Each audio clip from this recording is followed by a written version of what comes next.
All right, so the last node we are going to look at, which is actually a series of nodes, is are the new vehicle nodes, which will help you make cars a bit more easily. So this demo was prepared by Yelp. So we're going to remix this and we're going to take a look at how this is built. We're not going to build a car from scratch because there's actually quite a bit to it. But it is also pretty straightforward. So I think we can take a look here at how Yelp has built this car, and hopefully it'll give you a good idea of how to work with these nodes. So essentially we have a bunch of new nodes here that make it super easy to build a car. So we can see here Yelp has a car.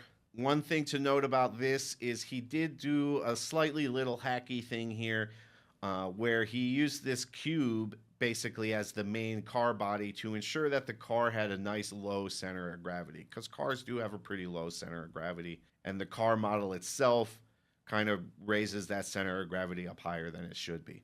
All right, so now what about the nodes? So first we have our vehicle node. So this defines an object as a vehicle, right?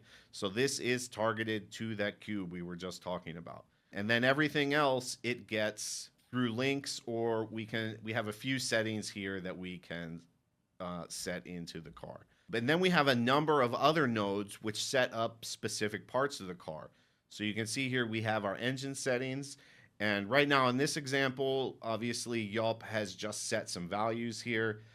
I don't know offhand. I haven't done a whole lot of this yet, so I don't know what the best values to use are. Yelp's car works pretty well, so we're going to say that at least this is a nice baseline to start at. But you can imagine if you were making a game with a bunch of cars and you wanted cars to have different properties, you know, we could go into our reusable here. We could set a bunch of inputs, and then we could kind of dynamically adjust all of these settings for each individual car. But we have our engine settings there. We have our transmission settings here. Again, a bunch of different values that you can play around with. And then we have wheel settings, which is also setting up the suspension for each wheel and stuff like that. A lot of different settings in here. I'm not going to go through all of them.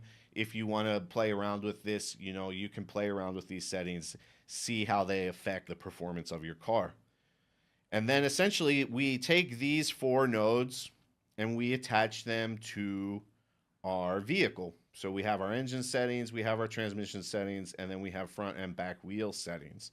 And then once we've defined all of that, right, we've essentially defined a car. So we have our vehicle here with all of its settings, and then the last node we need is the car controller. And so this is the one where we actually input values to control the car. And most of these values are 0 to 1 values, which means that 0 is totally off, 1 is totally on, and then anything in between there is, you know, something in between. The one exception is the gas, which goes from negative to positive, because negative is reverse. So 0 is full stop, negative is going backwards, positive is going forwards. And if we take a look here, we can see a little bit of what Yelp's done. On the base level, our steering, just like the example we were looking at with the camera, we're simply getting an axis value from our joystick and we're feeding that into the steering. I guess maybe the steering has a negative value here too, doesn't it? Let's take a look. Yeah, steering goes -1 to 1 as well. Sorry, my bad. So gas and steering go -1 to 1. Brake, handbrake, and clutch all go 0 to 1. And then Yelp's just feeding a joystick in here to that, and then he's got a user interface for all the rest of it. And if we give it a test, we can see we have gas, reverse, brake, handbrake, right? So if we're gassing, we're turning. Here's our car moving around. We throw it in reverse. We push the brake there.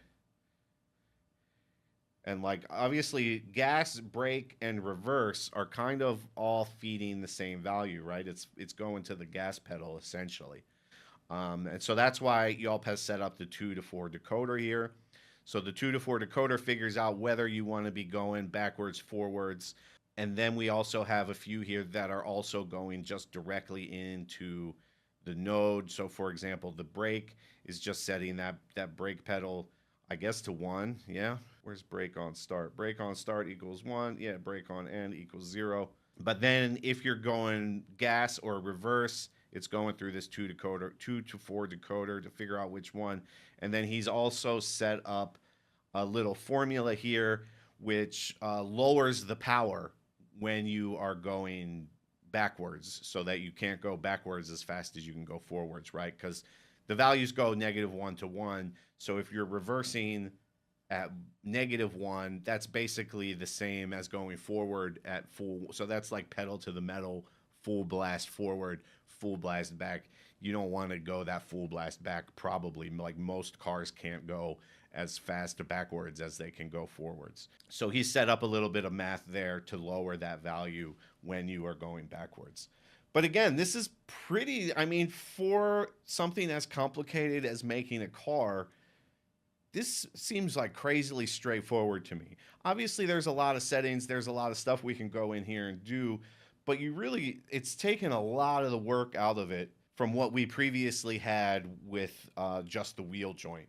So this is really cool. I'm really looking forward to spending some time with this, playing around with the vehicles and making some vehicles. Seems like a really handy thing to have. And Yelp says extra logic at the bottom to prevent the car from flipping over. Let's try and flip it over. Let's see if we can break Yelp's logic with just like hard turn. Oh, no, it did. It resisted it good. That bounce off the curb should have flipped us. There we go. Good job. It does not want to flip.